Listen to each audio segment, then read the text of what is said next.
Hoy en 12 Encuentros Especiales nos encontramos en las oficinas de Legalitas para hablar con su CEO, Luis. A pesar de lo que muchos podríamos pensar, Luis no es abogado, es ingeniero. Pero un ingeniero que además ha ejercido casi toda su carrera en marketing, por lo que evidentemente este va a ser un encuentro único. Bienvenido Luis, gracias por tu tiempo. Muchas gracias a ti, Alex, por la invitación. Encantado de estar aquí. Y como siempre contamos con Derek, que estará también en la conversación. Oye, la primera vez, tú eres ingeniero, ¿no? Así es, soy ingeniero de telecomunicación por la Universidad de Vigo desde el año 98. ¿Y ejerciste de ingeniero 7-8 añitos hasta el 2006? ¿Entraste en Yaster o no? ¿En Yaster en Tele2 o no? A ver, realmente yo estudié ingeniería de telecomunicaciones porque soy apasionado de la tecnología desde pequeño. Siempre me gustó cacharrear con temas de informática, tecnología, etcétera, desde que era pequeño y decidí hacer teleco. Cuando terminé telecomunicaciones en el 98, vosotros que sois jóvenes no lo recordaréis, pero era la época en la que se estaba liberalizando el mercado de las telecomunicaciones en España y por tanto era el momento en que además de Telefónica empezaba a surgir un montón de startups en el mundo telco. Entonces en aquel momento yo empecé a trabajar en una startup tecnológica o de telecomunicaciones que se llamaba Comunitel y empecé a trabajar allí en el ámbito técnico, ¿vale? Era en aquel caso pues director de ingeniería de red para montar la primera red IP de la compañía para prestar servicios a clientes finales. Allí estuve una serie de años, 5 o 6, y lo que me di cuenta es que la tecnología me gustaba, pero no me gustaba tanto como un fin, sino como un medio. O sea, que la tecnología realmente sirviera para algo. No quería ser tecnólogo como tal, y decidí un poco evolucionar mi carrera más hacia el mundo, si queréis, de la tecnología aplicada. Con lo cual decidí tomarme un año y medio para reciclarme, estudiar un máster, un MBA, y a partir de ahí pues retomar la actividad, todavía en el sector telecomunicaciones, pero ya en el ámbito, en el puente entre lo que es tecnología y lo que es negocio, que en aquel caso era marketing de producto. Y a partir de ahí pues fui evolucionando marketing, ventas, negocio, y hasta aquí pues no llegar al final demasiado raro. Hay un salto grande. Vamos a ir Paso a paso. ¿Y qué te dicen en casa, tío, cuando dices, no, voy a dejar de ser ingeniero para hacer un MBA y irme a negocio, ¿no? Porque mucha gente, o sea, ingeniería, pues eres ingeniero, ¿no? Tal. ¿Hubo mucha resistencia o mucha gente te dijo, oye, mira lo que estás haciendo, tal o no? En el salto de ingeniería a negocio no hubo tanta resistencia. Quizás cuando me tacharon de loco fue más adelante en otros saltos que he tenido en mi vida. Pero no, yo creo que es una evolución bastante natural. O sea, hay mucha gente que empieza estudiando una carrera técnica de cualquier tipo y luego evoluciona hacia gestión del negocio en el que está especializado. O sea, lo puedes hacer por un camino o por el otro, ¿no? Puedes empezar estudiando negocio, administración de empresas en general y luego especializarte, o puedes empezar pues siendo fraile y luego evolucionando, ¿no? Entonces, en el 2006 llegas a Tele2, que para quien no lo sepa, que ahora hay gente que seguro que no sabe, Tele2 es una telecom fuera. Y llegas de barra posición de marketing. Tú no habías hecho nada de marketing antes, ni nada que se le pareciese.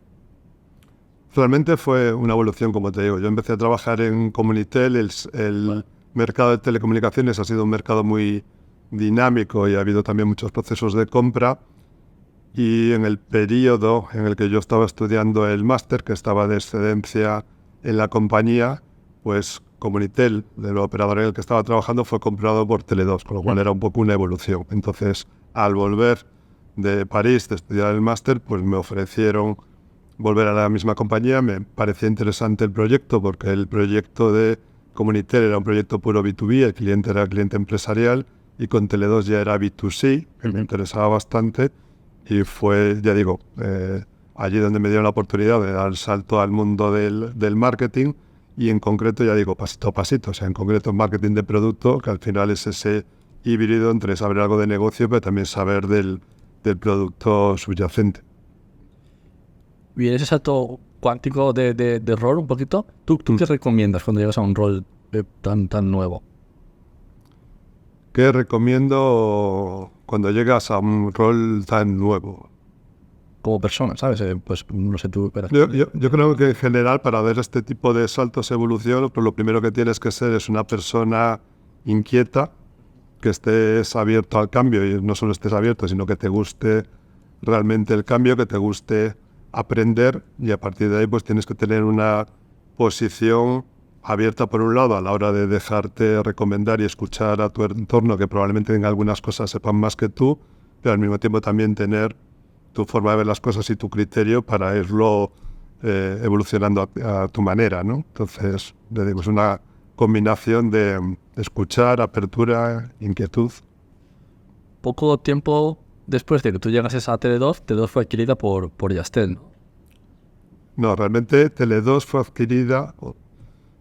Tele2 era una compañía que estaba en España y en Italia, que realmente sus socios eran suecos y en un momento determinado deciden desinvertir del sur de España. Y en ese momento pues inicia el proceso de venta de la compañía en España, y el principal candidato que había para su compra era Vodafone, que era una gran compañía. Entonces, realmente mi salto a Yastel no es porque Tele2 se ha comprado por Yastel, sino que mi salto a Yastel es porque Tele2 ya sabía que tenía los días contados, que continuar en Tele2 sería incorporarme a una multinacional con Vodafone, que estaría bien, y en ese momento me apareció la oportunidad de saltar a Yastel, que era otra empresa que tenía bastante historia, que en aquel momento, en el 2008, pues no estaba precisamente en sus mejores momentos, porque era una compañía que estaba ya cotizada, pero tenía sus problemas operativos, estaba perdiendo clientes, etcétera, y me propusieron, o sea, ya había poco a poco evolucionado dentro de Tele2, había cogido la posición de director de marketing y ventas en un momento determinado, con lo cual ya no solo era marketing de productos, sino ya también era conocimiento pues completo del negocio, de cómo comercializar, del go-to-market, etcétera, y lo habíamos hecho bastante bien, y a raíz de eso es por lo que me proponen pasarme a Yastel para liderar el mercado residencial. Y ahí es cuando doy el salto. Ahí es donde sí que mi entorno, mis amigos y mi familia me decían, estás loco. O sea, entre continuar en un Vodafone, que sí, era una referencia, ¿no?, de empresa grande a nivel mundial, y dar el salto a Yastel, que luego visto en perspectiva pues ha sido una historia de éxito, pero en aquel momento era un barco en zozobra, pues ahí sí que me dijeron que estaba un poco loco. ¿Por qué diste salto? Porque entiendo que cuando entraste a Yastel, Martín Varsavsky, todo esto ya había salido, ¿no? Ganó una bolsa, Martín Varsavsky ya había vendido, entonces, ¿cuál era tu incentivo para dar ese salto? A ver, Yastel, en el mundo de Teleco es muy particular. O sea, Yastel efectivamente fue fundado por Martín Varsavsky en la época del primer boom de Internet, de la fibra, etcétera, y era un proyecto muy enfocado en tender fibra óptica metropolitana para llegar a las empresas. Luego el proyecto pues, no fue de todo bien, y de alguna manera Leopoldo Pujals, que había sido fundador de Telepizza, vio la oportunidad de entrar en Yastel y utilizar la infraestructura de Yastel para llegar a las centrales locales de Telefónica, y por tanto desde ahí poder dar servicios de lo que en aquel momento era ADSL, antes de todo el boom de fibra actual, con lo cual era utilizar la infraestructura de una operadora de telecomunicaciones de empresas realmente como para ser una plataforma para dar servicio al mercado residencial. Entonces ahí empezó Leopoldo Pujals con su equipo más cercano de Telepizza. Digamos que el primer año y pico tuvieron algunos problemas, se dieron cuenta de que desde un punto de vista de gestión de empresa, mercado, etcétera, es distinto el retail, si queréis, del mundo de la pizza, donde hicieron un gran trabajo, que el mundo de las telecomunicaciones, que es distinto. Entonces, a partir de ahí, pues decidió cambiar el equipo directivo, empezando por el CEO, que trajo a José Miguel García, y ese CEO pues empezó a construir un equipo que supiera, con experiencia en el sector, pero al mismo tiempo con ganas de cambiar las cosas, innovador, etc. Y es cuando llegaron a mí. Visto cuál era mi motivación, pues como en distintos momentos de mi camino profesional, pues tenía la posibilidad de entrar en una vía más conservadora. O sea, si me dejaba llevar y entraba en Vodafone, pues probablemente podía tener una buena posición, probablemente más tranquila, pero con menos capacidad de hacer cosas, cuando el reto en Yastel era una posición más de riesgo, porque no estaba claro que el proyecto pudiera darse la vuelta, pero por otro lado un proyecto en el que tendría la capacidad de poner más la huella y hacer cosas y cambiarlo, y si conseguíamos nuestro objetivo, pues sería mucho más notable, digamos, la aportación de valor que lo que puedes hacer en un bicho más grande, una multinacional. Entonces, bueno, tenía la posibilidad de arriesgar y de dar ese salto y preferí darlo. Aquí has tocado dos temas muy interesantes, yo creo que para nuestros oyentes. Uno es la posibilidad de hacer cosas y la otra es el cambio, ¿no? La gestión del cambio en una organización. Un poco ahí, ¿cuál es tu experiencia, ¿no? En este caso, ¿no? Llegas a Yastel y, bueno, tienes esta oportunidad. ¿Cómo fue eso? Pues, a ver, yo creo que el entorno en el que estamos también de emprendedores como vosotros, pues al final yo creo que las personas cada uno tenemos un perfil distinto y cada uno somos buenos en unas cosas y nos motivan unas cosas, ¿no? Igual que, por ejemplo, para mí me llama mucho la atención, me llamáis mucho la atención los emprendedores que sois capaces de empezar un proyecto de cero, cosa que yo no soy capaz. A mí me pones una hoja en blanco delante y no sé por dónde empezar. Por el otro, en el extremo contrario, una persona, como os decía antes, inquieta y que por tanto entrar en un perfil, no le voy a llamar funcionarial, pero sí un perfil donde las cosas ya están más arregladas, los carriles más marcados y por tanto tu margen de maniobra es más pequeño, pues tampoco me gusta. O sea, a mí el hueco que yo he ido encontrando a lo largo del tiempo, teniendo en cuenta mi forma de ser y mis inquietudes, ha sido más y a lo mejor la mentalidad de ingeniero también es, oye, yo voy a coger algo que tenga sentido y soy bueno analizando qué cosas no funcionan de todo y ordenándolo para que pueda crecer y escalar, ¿no? Y yo creo que pues un poco por ahí he ido, o sea, cogiendo proyectos que no era una hoja en blanco, sino que eran proyectos que ya tenían una base construida, pero que por otro lado decías, oye, aquí hay capacidad veo 3, 4, 5 ineficiencias o cosas que se puedan mejorar, que si somos capaces de activarlas, pues podemos dar un salto. En el caso de Yastel, o veremos más adelante en el caso de Legalitas. Y por ahí he ido. O sea, vuelvo al tema, o sea, depende del perfil de cada persona. Pues a mí me gusta el cambio, no sé si la palabra, me aburro fácilmente, con lo cual en el momento que una cosa está más o menos encarrilada o ordenada, pues automáticamente tiendo a buscar el siguiente lío en el que meterme, ¿no? Pero, vale, tú llegas a Yastel en este caso, en 2007-2008, a llevar la parte de marketing y ventas, tener un equipo por debajo de cientos de personas probablemente. Sí, 100 y pico. 100 y pico. O sea, ¿cómo son esos primeros 90 días? Pero entiendo que tienes un reto, ¿no? Por Miguel, por Leopoldo, ¿no? De cambiar un poco lo que se vende, o cómo se vende. ¿Cómo empiezas a gestionar ese cambio? Porque no puedes hacer coaching a las 200 personas, no puedes, ¿sabes? Cambiar un barco que ya está en funcionamiento también cuesta mucho. O sea, ¿cómo empiezas a mover un poquito la aguja? Pues, a ver, no es fácil y también, una vez más, cada uno tiene su estilo. Yo soy gallego y por tanto tengo un estilo muy gallego, o sea, de jugar con la cintura y con poco a poco irme ganando el respeto, si queréis, y la credibilidad del equipo y de alguna forma, no sé si la palabra es liderar con el ejemplo. O sea, yo soy un líder que a lo mejor tarda un tiempo en crear o en marcar el rumbo, pero que creo que consigo bastante bien pues ir sumando a gente a la causa. Frente a otros tipos de líderes, por ejemplo, mi ex jefe, José Miguel García, que éramos muy extremos pero a la vez complementarios, que era modelo elefante en cacharrería. O sea, llego y el primer día lo revoluciono todo, pongo las zapatas arriba y luego ya la iremos ordenando, ¿no? Entonces, al final, yo creo que todos los estilos son válidos dependiendo de la situación. Entonces, yo digo, soy gallego por un lado y por otro lado ingeniero analítico, con lo cual mi manera de ir liderando es esa. Entonces, sí, llegas a Yastel, pues es un reto. O sea, llevo una compañía como director de marketing y ventas para lo que es tradicional en ese sector, joven, tendría 33 años, con lo cual con mucha gente en el equipo bastante mayor que yo, pues mirando quién es este chaval que viene aquí a llevar esto. Entonces, bueno, pues eso tienes que jugar un poco con los tiempos, con ir ganándote la confianza de la gente, con dejar espacio a la gente para trabajar.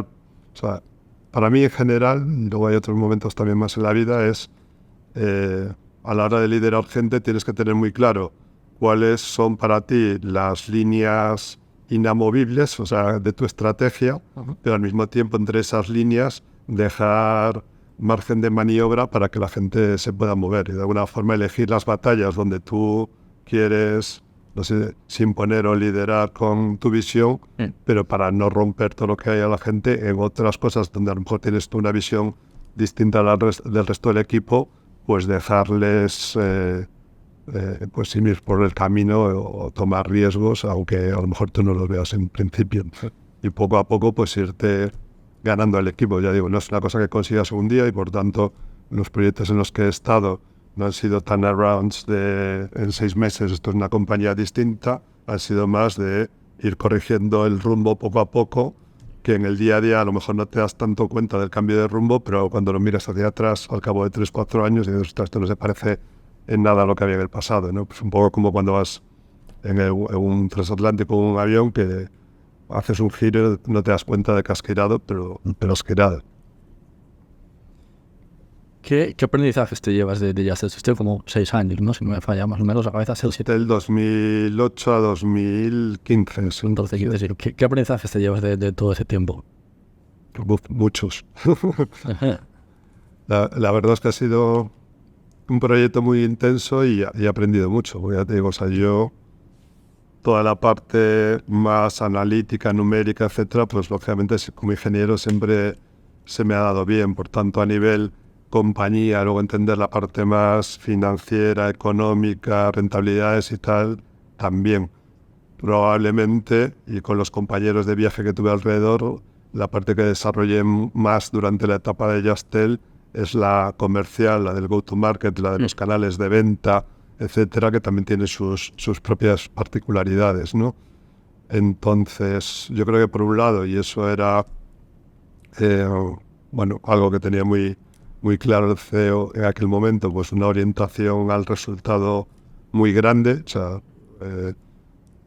Just Tell, aunque poco a poco fuimos evolucionando, éramos una empresa cotizada que estaba regular, pero poco a poco llegamos incluso a estar en el IBEX 35, con lo cual pues ya ser una empresa grande seguíamos funcionando de una manera muy ágil y muy pragmática. Entonces, yo creo que los aprendizajes es eso, o sea, orientación al resultado, pragmatismo y luego desde el punto de vista de conocimientos, pues más del desarrollo de la parte de go-to-market, la comercial y marketing, que con el tiempo una vez más fue uno de los grandes éxitos de Just Tell, pero una vez más que no fue idea feliz y que de repente cambia, sino que ha sido el fruto del trabajo. O sea, para que os hagáis una idea, cuando yo llegué a Just Tell, pues a nivel comercial captábamos, creo que recordar, 2 o 3 mil clientes de ADSL al mes, ¿vale? Y esa era nuestra velocidad de captación. Recuerdo un director de control de gestión que estaba en aquel momento que me dijo, estás loco, o sea, aquí en Just Tell nunca se va a conseguir vender más de 10.000 clientes al mes. Y pasamos pronto la barrera de los 10.000 y 2 o 3 años después captábamos 80.000 clientes al mes. Entonces, vuelvo a decir, eso no fue gracias a mí, o sea, fue gracias a todo el equipo que había en marketing, en ventas, etcétera, un poco coordinado y con una orientación muy clara hacia dónde queríamos ir y que fue funcionando y construyendo. Y eso pues fue un aprendizaje muy importante que lógicamente pues me ha servido de base también para lo que estamos haciendo aquí ahora en Legalitas. He dicho 2 temas muy interesantes antes de que nos vayamos de tema. El primero, y es un tema que tú también hemos comentado mucho, es de cómo se puede hacer crecer una organización, ¿no? Sin que crezca la política a la vez, ¿no? Porque vemos muchas scale-ups, ¿no? Sobre todo en el sector tecnológico, pues que crecen muy rápido, pero la política pues crece igual o más rápido que el número de personas, ¿no? Y tú has dicho, oye, crecíamos mucho, pero éramos ágiles. O sea, aquí, ¿cómo eres los guardianes de la agilidad? Aquí, ¿qué recomiendas para no tener esto? A ver, yo creo que es un tema fundamentalmente cultural y la cultura tiene que estar muy clara desde arriba. Porque al final yo creo que una compañía funciona, entre comillas, mucho como una familia, ¿no? Cada uno mira a su ascendiente como espejo de cara a cómo actuar, ¿no? Entonces, en el caso de Just Tell, pues tenías una cabeza con una personalidad muy fuerte, el CEO José Miguel, y con una visión muy clara y muy pragmática que la proyectaba al resto de la organización, y luego pues eso lleva a que se rodee de un equipo de primera línea directiva en el que estaba yo, pues con una visión similar, y poco a poco vas construyendo equipo hacia abajo igual, con lo cual pues al final si tienes una misma visión, un alineamiento de objetivos, que eso también es importante, y por ejemplo en las startups pues hay muchas maneras de alinear objetivos. Hay una parte muy importante de proyecto y luego también una parte importante económica de que tu objetivo esté alineado con el de la empresa. Pero yo creo que sobre todo es la parte cultural y la parte de que la propia organización expulse como si fuera un virus a aquellos que no tienen esa forma de ver las cosas o de hacerlas. En el momento que empieces a crear o a dejar que se desarrollen perfiles que lo que quieren es perdurar y no construir en la compañía, pues lo que tienes que tomar decisiones rápidas. Una pregunta que tengo que hacer, porque seguro todo el mundo lo está pensando, es, oye, ¿realmente el cold calling funciona en las telcos y cuánto porcentaje representa del total de captaciones? Es que es yo la respuesta, como cuando me lo preguntaban en las telcos, la respuesta es siempre la misma. Si no funcionara, no se haría. Eso sí. Sí, funciona. Pero funciona y depende de la compañía, pues los porcentajes son distintos. Por lo mejor 20-30% de las ventas pueden estar ahí. Lo que pasa es que yo creo que el tema del cold calling también se ha ido profesionalizando. O sea, antes era cold calling indiscriminado, ahora ya hay pues bastante regulación a nivel de protección de datos que limita ese cold calling. De hecho, ya no hay cold calling como tal, ya puedes hacer solo llamadas a gente de la cual tienes consentimientos para ser llamados, y aún dentro de eso, pues también si las campañas quieres que sean eficientes, tienes que trabajar con segmentaciones, etcétera, para que al final el mensaje le llegue a gente que lo puede considerar relevante. Pero efectivamente pues es una vía, digamos, de comercialización que funciona, y prueba de ello es que sigue estando ahí. Aquí hay una cosa que me sorprende siempre, ¿no? Nosotros como startup, ¿no? Discutimos muchas veces todo el tema de product market fit, el go to market y tal. Y pensamos, esto es algo que te ocurre cuando eres pequeñito, estás empezando, ¿no? Buscando, ¿no? Ahí, los nichos, ¿no? Y ver dónde encaja el producto. Pero es algo que escala igual, ¿no? O sea, todas las compañías, aunque crezcan, es algo que ocurre también. Y una cosa, ya que entramos en el mundo startup, que yo también, desde que salí de Yastel / Orange, o llegaremos, pues también me ha gustado siempre mucho el mundo emprendedor y colaboro con muchas startups, incluso soy business angel en alguna. Yo creo que es una de las cosas que más veo que le cuesta a las startups, ahora que hablas de product market fit, es que la mayoría de las startups que veo están muy orientadas al producto. Yo detecto una necesidad en el mercado, construyo un producto que es muy bueno y automáticamente se va a vender. La gente espera eso, ¿no? Que vengan solos. Que vengan solos, y eso no funciona. O sea, siempre pongo el mismo ejemplo. O sea, puedes tener una tienda maravillosa con un producto maravilloso, pero si lo tienes en un callejón oscuro con la puerta cerrada, no te van a ver. Entonces, yo creo que una de las cosas, y volviendo a lo que aprendí en la época de Yastel, es que, por supuesto, tienes que tener buen producto, tiene que ser bueno, pero casi o tanto más importante para desarrollar un buen negocio es el go-to-market. Y el go-to-market es otro salto más, o otro clic, que muchas veces en la mente de los emprendedores no es tan fácil.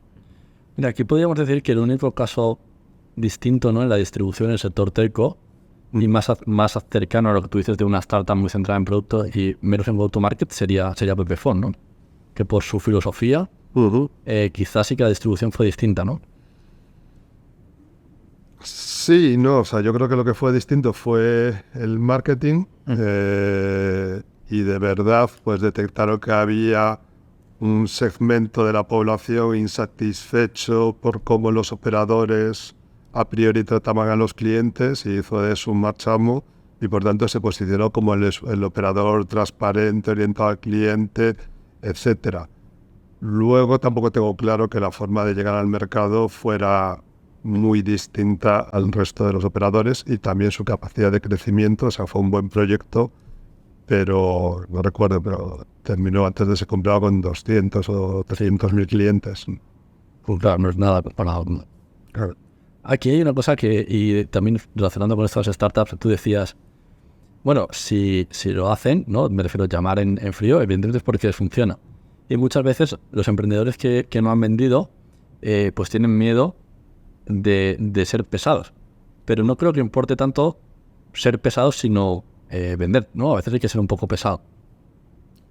Sí, a ver, cuando digo que sí lo siguen haciendo es porque Claro. tú puedes probar un canal con un test, si no te funciona lo paras, y a lo mejor cuando eres una startup y pruebas estás gastando un dinero sin saber si hay retorno. Yo estoy hablando ya de sectores consolidados que invierten millones y millones en campañas de telemarketing y de forma recurrente les funciona. Correcto. Pero una vez más, sí, o sea, cuando eres una startup, o ya no tan startup, o sea, cuando eres una compañía un poquito más grande, o sea, no todos, como lo digo yo, hay que asumir riesgos, o sea, no todos somos Coca-Cola en el sentido que tengas un brand equity tremendo y que como te equivoques en una campaña o en un posicionamiento o una estrategia de go-to-market puedes destruir un imperio. O sea, al final, si incluso Legalitas se equivoca en una campaña de comunicación, a los 3 meses está olvidado. O sea, el mercado no tiene esa capacidad de retención. Entonces, con más razón, una startup se puede equivocar 50 veces que no va a cambiar nada su futuro. Entonces, yendo al tema de ser pesado, o sea, efectivamente, cuando una startup está empezando, lo que necesita es generar tracción. Y si para generar tracción tiene que ser pesado, estoy seguro de que eso no va a condicionar cómo la startup evoluciona dentro de 10 años. Sí, por cerrar con este tema, leía a un copywriter muy famoso español, Isra Bravo, que decía, oye, yo mando un mail cada día y la gente me dice que si no soy muy pesado.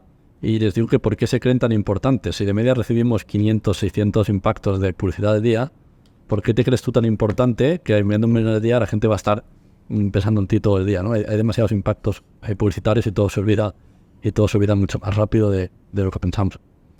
O sea, para lo bueno y para lo malo, todos tenemos una memoria muy, muy volátil, ¿no? Con lo cual, vuelvo al tema, o sea, cuando eres pequeño, startup o scale-up, pues si financieramente te lo puedes permitir, tienes muchas posibilidades de equivocarte, corregir y no pasa nada. En 2015 llegas a Orange, aquí imagino que sí con la adquisición, ¿no? de Orange de la adquisición de Orange que compra Yastel, perdón. Correcto.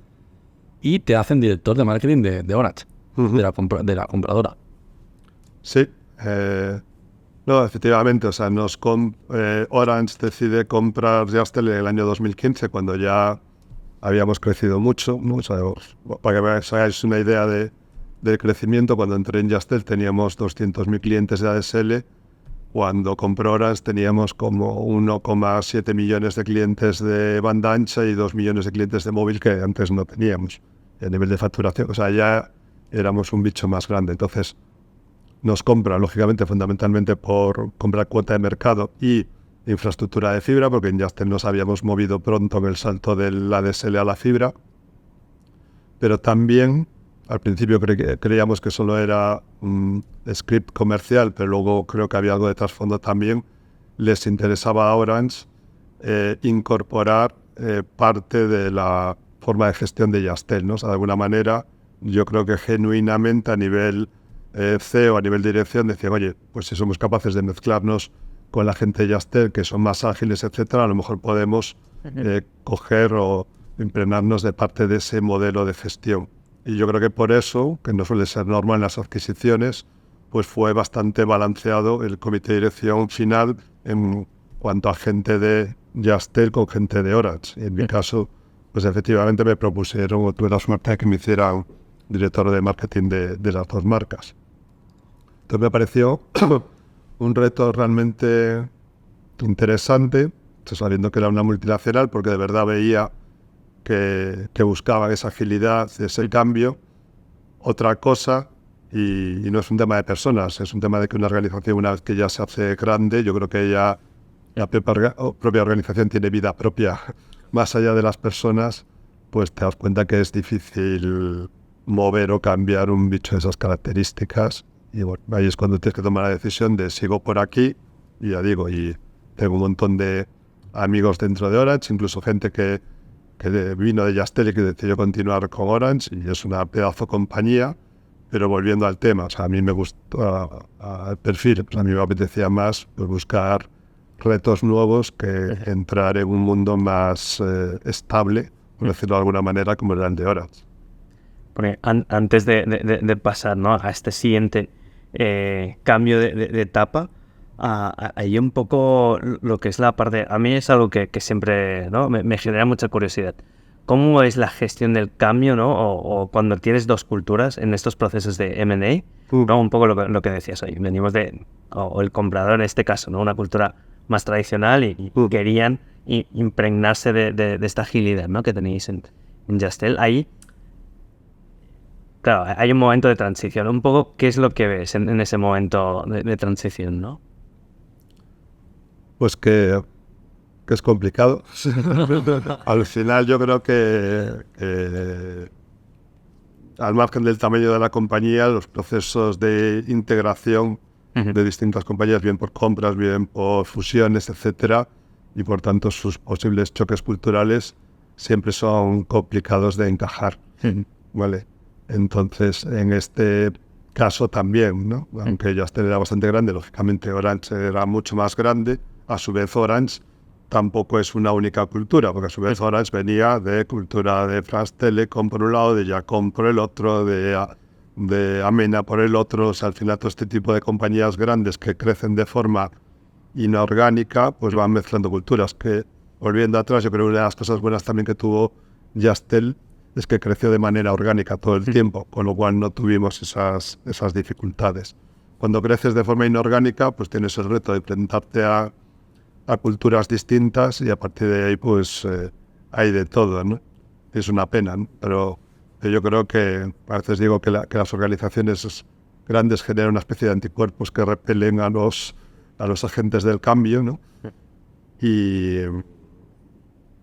se necesita mucha fuerza y muchas palancas para poder de verdad cambiar de forma sustancial las cosas. No digo que no vayan evolucionando, de forma sustancial es complicado.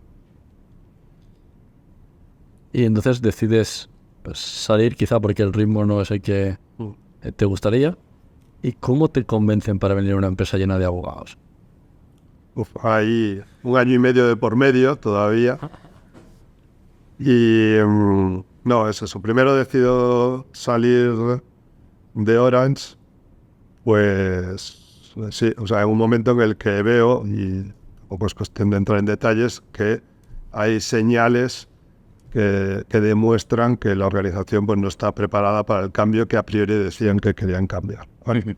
Y que estaban provocando que se estuviera perdiendo a gente buena, que se estaba yendo a competidores que les estaban esperando allí con los brazos abiertos y no pudiéramos hacer nada para retenerlos, ¿no? O sea, por esa falta de agilidad en ciertas cosas que teníamos. Entonces, en ese momento, cuando decido salir, y de hecho, pues yo creo que en aquel momento se pensaba que yo salía también para irme a la competencia, que no era el caso, o sea, simplemente salía pues porque quería buscar otro tipo de cosas.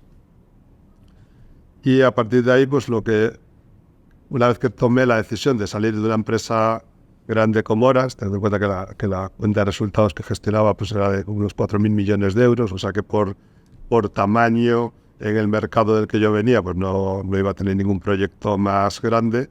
Pero realmente lo que me apetecía es volver a buscar un proyecto de crecimiento, que era de turnaround crecimiento, que eran los que me gustaban a mí, y si fuera posible, pues ya un proyecto en que yo lo liderara, ¿no? En otro caso era el director del negocio residencial, pero había 11 por encima, pues dentro de tu evolución pues me apetecía a mí liderar un proyecto de esas características. Y con ese objetivo salí. Y al salir, pues por un lado, porque ocupar tu tiempo, ¿no? Pues empecé a explorar un poco el mundo de las startups, las inversiones, y me fui involucrando con algunas y me ha ido gustando meterme en ese ecosistema y he aprendido mucho. Y por otro lado, pues lleva en paralelo un proyecto de negocio propio también con algunos socios en el ámbito de las telecomunicaciones que podía haber surgido también, pero en un momento determinado se me cruzó por el camino pues un bicho totalmente distinto, Legalitas, entre comillas de casualidad, o sea, porque yo de Legalitas en aquel momento sabía pues lo que sabría el 90% de los españoles, que es el nivel de notoriedad de marca que tenemos, que es que existe Legalitas, que sé que es una empresa de abogados. Hasta ahí no sabía nada más. pero en ese periodo que vas conociendo empresas, gente y demás, pues un día conocí a la gente de Legalitas en una comida y bueno, pues el tema es eso, me contaron un poco lo que era Legalitas, que ya digo que no lo conocía por dentro, me contaron que tenían una inquietud de que creían que se podía crecer más, pero que no lo estaban consiguiendo y que alguien les había hablado de que yo sabía de marketing y ventas de masivo. Entonces, volviendo al tema de la curiosidad, dije, pues, no tengo ni idea del mundo de los abogados, pero me parece curioso e interesante lo que me estáis diciendo. Como en este momento todavía estoy en una etapa de transición, si queréis, pues hago una especie de consultoría, un mes sin ser consultor, me invento ahí unas semanas y veo un poco lo que hay y os hago alguna recomendación. Y el caso es que cuando entré a ver un poco en detalle lo que había dentro de Legalitas, pues me pareció una buena oportunidad con las que estaba buscando. Digo, oye, esto es un poco lo que decía, no es un folio en blanco, es una empresa que tiene su bagaje, su tamaño y su marca, pero que hay muchas palancas que si se tocan, creo que se puede construir algo grande sobre encima. Entonces, pues a partir de ahí surgió la oportunidad que se fue desarrollando y bueno. Es un reto grande, porque ya no solo porque sea otra industria, pero es que es en concreto la industria de los abogados, la industria legal. Esto, bueno, para muchos, ¿no? Es una industria en la que no se quieren meter, porque los que lo han probado muchas veces se la han pegado por el camino, pero no es fácil. La ventaja de ser un outsider, ni no ser abogado, ni ser de la industria, es que no tienes esos a priori en la cabeza, ¿no? Entonces yo lo veía de una manera mucho más sencilla, ¿no? Y es un poco cuando coges un poco de abstracción y ves el negocio, un servicio. Pues igual que en telecomunicaciones es cierto que yo soy ingeniero y por tanto puedo conocer un poco más las tripas, pero al final hacía ya muchos años que yo no trabajaba en hacer la red y los servicios y los routers y demás. Eso era el área de operaciones. Cuando estás en el plano del negocio, lo que ves es cómo creas la propuesta de valor, cómo lo vendes, cómo vas al mercado. Pues aquí es lo mismo, o sea, en el mundo legal pues hay una capa de servicios donde lógicamente pues yo no soy la persona que lo puede liderar, no soy abogado y por tanto no tengo ese conocimiento, pero cuando lo ves desde un punto de vista de negocio, ya en aquel momento Legalitas tenía varias cosas que me recordaban Teleco y me recordaban también mucho a otro proyecto que siempre ha sido mi referencia, que era Securitas Direct, donde también hay mucha gente del mundo de Teleco, que es, oye, pues es un sector que como tal la seguridad existía desde hace mucho tiempo, pero era un sector tradicional, pequeño, etcétera, y esta gente que consiguió vía producto y marketing y ventas extender el mercado y que ahora haya 2 millones de alarmas en España. Pues un poco para mí era lo mismo, oye, si lo piensas, la necesidad legal la tenemos todos, otra cosa es que nadie haya conseguido crear el producto que fuera válido para el segmento, para la mayor parte de la población, y luego que haya conseguido tener una estrategia de go-to-market en la que de verdad consiguiera llegar con su mensaje y crear o desarrollar la necesidad en el cliente final, ¿no? Y es un poco lo que vi, o sea, que era Legalitas. Legalitas era una empresa pues familiar que había cambiado de una forma muy notable ya las reglas del juego en el mercado legal. O sea, para mí hay 2 o 3 cosas importantes que hizo Legalitas. Una es, si quieres, industrializar los procesos jurídicos, y eso ya venía de atrás, o sea, frente a un modelo muy atomizado de despachos. No hablo de los grandes despachos que dan servicio a las corporaciones, sino de despachos que dan servicio a cliente final, pues era un modelo muy atomizado y por tanto poco eficiente, ¿vale? Y ya Legalitas pues había creado un modelo más centralizado, con sistemas, con procesos orientados a que la productividad del abogado fuera mucho más alta, y eso te permite bajar precios. Luego había hecho otra cosa, que es crear una marca, o sea, y eso pues para alguien de marketing es muy potente, o sea, que ya haya una marca reconocida por más del 85% de la población. Probablemente los que sois del sector legal diréis, no, es que hay otras marcas muy conocidas en el ámbito legal, pero si coges cualquiera de esas otras marcas, por no poner nombres, la segunda después Legalitas tiene un 40 y tantos % de notoriedad de marca, o sea que no es un mercado en el que las marcas estén desarrolladas como lo había sido en el telco. Y luego, por otro lado, también habían hecho algo muy disruptivo en su momento, aunque ya cuando entré yo fuera más normal en otros mercados, que era convertir lo que era un servicio transaccional que es la forma normal de consumir servicios jurídicos, según servicio de suscripción.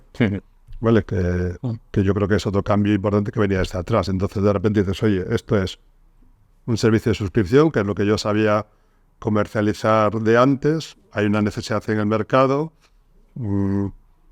ya lo está haciendo bien porque ya tiene un tamaño, ya tiene una serie de clientes, y eso que no hay expertise fundamentalmente en la parte de marketing, ventas y go-to-market. Oye, pues si metemos ese expertise, seguro que somos capaces de acelerar el modelo. Y eso es un poco el porqué. Y ya digo, pues ha sido servicios jurídicos como podrían haber sido cualquiera otro si hubiera surgido la oportunidad. O sea, no hubo un a priori, ¿no?, el que lo fuera buscando. No es que hubiera yo detectado una oportunidad en el mercado legal y decidiera atacarla. Simplemente pues que de distintas conversaciones y proyectos que vas conociendo a lo largo de un año y pico, pues este es donde dices, ostras, parece que aquí hay materia prima para hacer algo.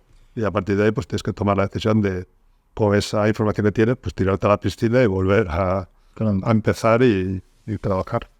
¿Y cuál fue un poco, entiendo que al estar en una empresa familiar, te comprarían un plan? ¿Cuál fue ese plan que te compraron de acción? O sea, te dieron un programa de go-to-market, el marketing, viniste aquí, hiciste la consultoría un mes y imagino que lo que les dijiste, pues la música te sonó bien, ¿no? La música. O sea, ¿qué les contaste? ¿Cuál fue el plan?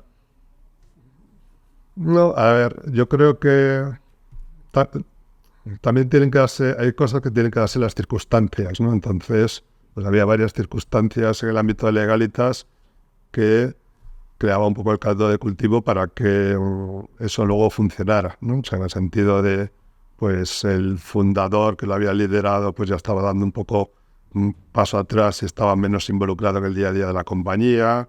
Habían intentado buscar gestores fuera a nivel profesional en el pasado y con los modelos que habían buscado no les habían funcionado. Es cierto que en los últimos años el crecimiento había estado un poco más limitado y vuelvo a decir, yo entré con una aproximación muy pragmática, como os decía, que es, oye, mira, y yo creo que eso a un perfil emprendedor le da mucha confianza. Es decir, yo no entro en Legalitas por un sueldo, porque por un sueldo que pueda pagar Legalitas lo tenía probablemente en Orange mejor. Yo entro por un proyecto donde creo que hay la oportunidad de crearlo, donde me voy a alinear 100% contigo, fundador, accionista y demás, en el sentido de que si esto va bien, nos irá bien a los dos, si no va bien, no nos irá bien a ninguno, y las cosas que les conté en aquel momento fruto del análisis, pues entiendo que para ellos tenían bastante sentido. Entonces, pues, why not? Claramente. Ya te voy a preguntar qué les contaste, porque probablemente sea confidencial, pero cuéntanos un poco cuáles han sido los principales cuestiones en las que has trabajado estos seis años, o principales cambios que habéis implementado en la organización. A ver, ha habido varias fases, ¿no? Lo primero, lógicamente, es relativamente fácil presentar un PowerPoint y que se crea, luego hay que ejecutar, ¿no? Entonces yo creo que en ese sentido es muy estilo startup también, es una recomendación para las startups. O sea, tienes que buscar un equilibrio entre los resultados a corto para ir ganando y reforzando la credibilidad, pero al mismo tiempo una visión de a largo hacia dónde quieres ir. Entonces, bueno, los primeros pasos fueron para generar resultados a corto, ¿no? Lo primero que tienes que generar, tanto en los accionistas como en el consejo, como en los propios empleados, es ese positivismo de, joder, parece que algo cambia, con lo cual el primer foco fue muy orientado a hacer algunos cambios en la organización de marketing y ventas, que por otro lado era de donde venía mi expertise, pues para mejorar todo lo que es la comercialización y empezar a incrementar nuestros volúmenes de ventas sin hacer mucho más cambios. Entonces hicimos un par de cambios en producto, pero muy, muy tontos, ¿no? Simplemente pasar de un producto anual que genera una barrera más grande porque el pago único es más duro para los bolsillos y pasarlo a un producto mensual, de un catálogo más o menos complejo a un catálogo más sencillo de entender, y luego sobre todo pues el desarrollar 2 o 3 canales comerciales y sobre todo una forma de medir y analizar todo lo que es la actividad comercial, el coste de captación, el retorno, etcétera, muy de negocio recurrente. Entonces, eso empezó a dar resultados a los pocos meses, ¿no? Y poco a poco fuimos ya ganando tracción en crecimiento y a partir de ahí pues ir construyendo otras cosas, pues ir eso más. Por supuesto, la base de generar tracción comercial a nivel de marketing y ventas es siempre importante. Al mismo tiempo ir ordenando un poco más la compañía a nivel de gestión, a nivel de rigurosidad desde un punto de vista económico, financiero, y luego ya poco a poco, que también una compañía familiar, pues como una startup, o vives de rondas o te generas tus propios recursos. En mi caso no podías vivir de rondas porque los accionistas en principio no podían poner más dinero en la compañía, entonces pues lo que tenías es que con la propia crecimiento y caja que generabas, pues empezar a invertir en otras cosas, entre ellas, y digamos ahora es donde estamos enfocándonos mucho más, es, aunque ya era una empresa tecnológica, invertir mucho más en tecnología, ¿no? Y de alguna manera, pues intentar utilizar mi pasado, tanto el de marketing y ventas como el de tecnología, para aportar valor en un sector donde tradicionalmente esas dos patas son más débiles. A mí, me surgen muchas preguntas que te haría, pero para empezar, a día de hoy, ¿no? O incluso en el momento que entraste, ¿Legalitas os definís como una compañía de producto o de servicio? Servicio. De servicio. Que ahí ya solo por lo que has contado, ¿no?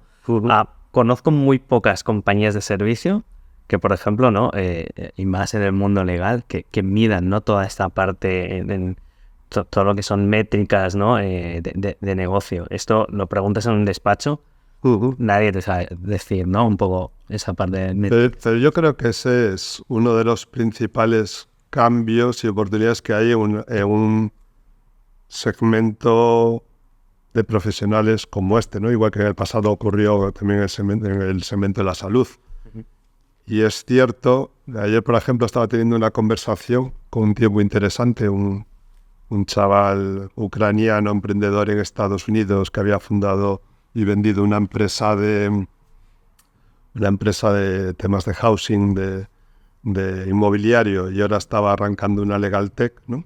Me daba datos que yo la verdad nunca los había medido tampoco en España. Me decían, no, es que en Estados Unidos los abogados primero son súper ineficientes. O sea, tú de pequeño quieres ser abogado porque cobran en Estados Unidos 100 euros la hora, pero luego te pones a mirar y solo factura un 25% de sus horas. Sí. Vale, entonces realmente de su trabajo solo están siendo productivos un 25% del tiempo. Luego además el resto está en actividades que no les gustan, porque a los abogados en general no les gusta vender.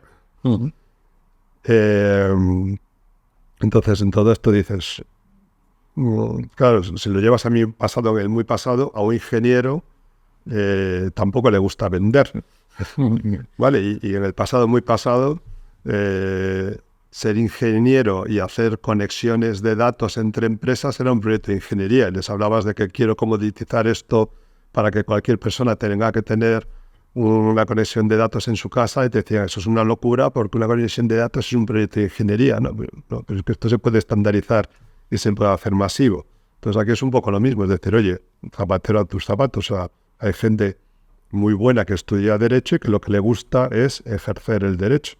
Oye, ¿por qué no le voy a poder quitar las otras capas, ¿no? que a él no le aportan valor y que como negocio te genera ineficiencias? Y al final pues es un poco lo que vas construyendo aquí, o sea, hacer que los abogados se dediquen a prestar asesoramiento jurídico y que no tengan que perder el tiempo en una actividad comercial y que no tengan que perder el tiempo en ponerles cafés a los clientes y que realmente aprovechen su tiempo en lo que ellos aportan, y utilizar pues expertos en marketing y ventas para vender, que luego en la venta, sobre todo ya si estás en un mundo como el actual, muy online, ya no es lo de las agencias de los 70 creativas, sino que la venta y el marketing es 100% analítico. O sea, vosotros os pegaréis con ello, pero para vender en el mundo Internet, Google, SEM, etcétera, pues es todo analítica y data, con lo cual que mejor que perfiles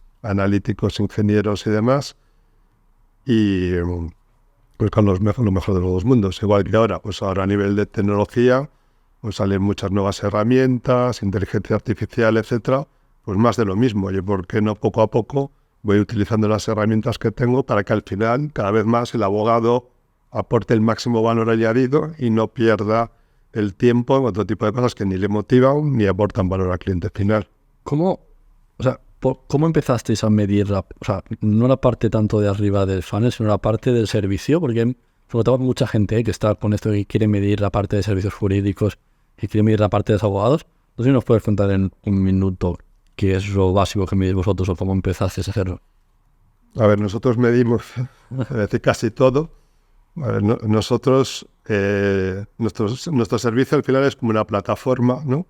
Y por tanto todo gira alrededor de esa plataforma tecnológica, a la cual somos una plataforma tecnológica en la que, por un lado, los clientes acceden a través de cualquiera de nuestros canales, de WhatsApp, de teléfono, de videoconferencia, etcétera, pero todos pasan por la misma plataforma. Y por otro lado, los abogados se conectan a esa plataforma. Esa plataforma siempre la comparo, pues es como un hospital donde tienes a cada uno de los especialistas esperando a que le lleguen sus pacientes, pero por otro lado es el sistema el que gestiona todo el workflow de consultas y cómo las distribuye a los abogados. Entonces, hay varios indicadores que son claves en la experiencia del cliente. Unos están en los sistemas y otros están en las personas. En los sistemas, pues están todo lo que tiene que ver con workflows, dimensionamientos, tiempos de respuesta. O sea, uno de los parámetros que es más crítico para un cliente, que es cuánto tardo desde que tengo una necesidad hasta que hablo con el abogado, no depende del abogado, porque el abogado está ahí esperando a que le lleguen sus consultas. Eso depende pues de tus dimensionamientos, de la gestión del workflow y de los SLAs, y eso está en los sistemas. Luego en los abogados, ¿qué es lo que importa en los abogados? Pues importa el equilibrio entre lo que es para nosotros primordial, que es la calidad de servicio que le doy al cliente, y por otro lado la eficiencia, porque para que esto escale y sea un servicio asequible, pues hay que ser eficiente. Entonces pues hay 2 o 3 KPIs dentro de los muchos que manejamos que para nosotros son críticos, ¿no? El primero que es crítico es el NPS, con lo cual, si veis las pantallas por ahí, pues estamos obsesionados con el tema NPS, que lo medimos a nivel global compañía, pero también medimos el NPS de cada interacción con un abogado. Entonces, ahí está no solo la calidad objetiva, porque una de las cosas que hay que trabajar mucho también en segmentos con profesionales o de salud o de abogados es, oye, que la calidad que le damos a nuestros clientes no depende solo de la calidad técnica del asesoramiento. Hay una parte mucho que tiene que ver con la empatía y cómo tratas al cliente, porque probablemente está tratando contigo en un momento delicado de su vida. Pues igual que cuando voy al médico, está bien que tenga un buen médico a la hora de ver si tengo un cáncer, pero también es importante cómo me lo dice y cómo me trata, pues cuando tengo un abogado igual. Entonces medimos mucho la calidad percibida por el cliente, velocidad, trato, asesoramiento, y luego por el otro lado la eficiencia, que nosotros la medimos en el coste por consulta, o sea, cuán eficiente es todo el sistema para que mi coste por cada consulta resuelta a un cliente pues sea lo menor posible, teniendo por encima el KPI de calidad que no se puede resentir. O sea, un poco traduciéndolo en mi cabeza para entender, ¿no? Al final, vosotros sois como... os centráis mucho en esa experiencia del usuario, o sea, os ponéis un poco en su lado, ¿no? Y en base a esa experiencia, que es lo que luego medís con el NPS, ¿no? Y todo esto, construís por detrás ese workflow para tener esa buena experiencia y a la vez optimizar por detrás. Básicamente. Esto es muy interesante, porque es algo que, ¿no? Nosotros que hemos tenido muchas conversaciones con despachos de abogados, ¿no? Y tal, no tienen... Sin dejar de lado, porque luego me criticará algún abogado, la parte de la calidad objetiva del asesoramiento, que lo doy por descontado. O sea, al final hay una parte muy importante que tiene que ver con todo el recruiting de abogados. Nuestros abogados tienen en media más de 15 años de experiencia. Los procesos de selección para llegar a ser abogado de Legalitas son duros. Luego cada, digamos, área de competencia pues tiene sus responsables de materia que hacen el seguimiento de la, digamos, calidad objetiva de los abogados. Todo eso es un plano, el más técnico, que por supuesto hay que cubrirlo, ¿vale? Pero luego, una vez que eso, que es un higiénico si quieres, o sea, que se da por supuesto, luego ya la experiencia viene del resto que hemos hablado. Vale, esto es curioso, ¿no? Porque ya te digo, un poco lo que nosotros nos encontramos en los despachos muchas veces es se ocupan principalmente, ¿no? Por la parte técnica. Sí que dices, bueno, pues los correos, cuando contesto, no sé qué, cuido mucho, pero no pienso en el global, ¿no? Desde que entra mi cliente, desde que tiene la primera toma de contacto hasta que termina el servicio, ¿no? Ya sea con la entrega de lo que sea, ¿no? O sea, ya sea un memorándum o ya sea, pues hemos acabado un juicio, mira, esto es tal, te desglosa ¿no? Y acaba todo. Yo creo que esa visión es algo que, de momento, yo en el mundo de los despachos lo he visto muy poco. Pero ahí es donde te digo que hay mucho paralelismo con lo que hacíamos en el mundo de las telecomunicaciones y que se puede pensar lo mismo. Si yo soy un ingeniero, lo que digo es que no, lo que de verdad importa es que la conexión de fibra óptica que le llega al cliente, si dice que tiene 300 megas, tenga 300 y no 299. Cuando realmente se desarrolla el mercado te das cuenta que sí, que eso es muy higiénico, tú das por supuesto que tu conexión de fibra va a funcionar, pero luego lo que crea la experiencia completa del cliente son otras cosas. Desde cuánto tiempo tarda en instalarme la fibra desde que la pido, pues en los inicios te podrían tardar un mes o 2 meses, y ahora si tardas más de 2 o 3 días tienes un problema. Cómo me tratan cuando llamo atención al cliente, cuál es mi posicionamiento de marca, lo que decías antes de Pepephone. O sea, yo elijo Pepephone no porque tenga una fibra técnicamente más buena, asumo que va a funcionar, elijo Pepephone porque teóricamente tiene unos valores de marca que van más conmigo. Pues eso que ha ocurrido en otros sectores, pues aquí es un poco lo mismo. O sea, tradicionalmente lo que tú dices, pero porque por el concepto que hay tradicional de despachos, pues tú tienes el negocio gestionado por quien además ejecuta o presta el servicio, cuando en la mayoría de otros sectores son especialidades distintas. Entonces, la forma de ver el cómo prestar el servicio está muy sesgada por lo que yo hago, que es prestarlo. Entonces, creo que lo que importa de verdad es la calidad técnico-jurídica. Cuando lo coges un poco más de perspectiva, dices, no, eso es muy higiénico. O sea, la calidad técnico-jurídica tiene que estar. Y vuelvo a hablar no hablo de grandes procesos de M&A ni operaciones hipercomplicadas. Me refiero, pues, el día a día de lo que son asesoramiento jurídico en el mundo retail o pequeña y mediana empresa, ¿no? O sea, la calidad jurídica la tienes que dar, se presume, le tienes que dar por defecto. Y luego todo lo demás de experiencia de cliente no es distinta a otro sector. Lo mismo en el médico. O sea, ¿qué diferencia hay pues entre un seguro u otro, un hospital u otro? Pues tú asumes que el médico te va a diagnosticar correctamente tu problema, pero luego valoras, oye, pues la app de este es mejor que la del otro, el tiempo que tarda en darme una cita es mejor o peor, la experiencia completa es mejor o peor, y todo eso pues es lo que intentamos trabajar aquí. ¿Y tú no te has encontrado, o vuestros abogados dicen, no, es que yo soy abogado, cada trabajo es distinto, tal? ¿Cómo filtráis Porque muchos despachos tienen el problema a la hora de gestionar el cambio de que no, es que yo soy abogado, mi trabajo es súper tailor-made y cada uno es distinto, aunque luego en verdad pues es bastante parecido. No sé si es un tema al que os habéis tenido que enfrentar. A ver, nosotros, a diferencia de otro perfil a lo mejor de LegalTech, que están más orientadas a automatizar ciertos verticales, o sea, nuestro modelo de negocio es optimizar el proceso. Pero luego la asesoría, o sea, nosotros no optimizamos, de comillas, la asesoría. No es que a un abogado le digamos, o sea, esto lo contesta siempre de la misma manera con esta plantilla, ¿no? O sea, si tú te pones al lado de un abogado, cada asesoría que da un cliente es, de comillas, distinta. Lo único que jugamos es con optimizar el proceso y la especialización, o sea, como un hospital, asegurar no solo que tenemos abogados especialistas en mercantil, laboral, sino que a lo mejor hay una submateria que es consumo de telecomunicaciones, por coger el ejemplo de telecomunicaciones, y son abogados que, dado el volumen de consultas que recibimos, tened en cuenta que en Legalitas manejamos algo más de 1 millón de asesoramientos jurídicos al año, pues tenemos tal volumen de consultas de consumo de telecomunicaciones que puedes tener abogados especialistas en eso. Entonces,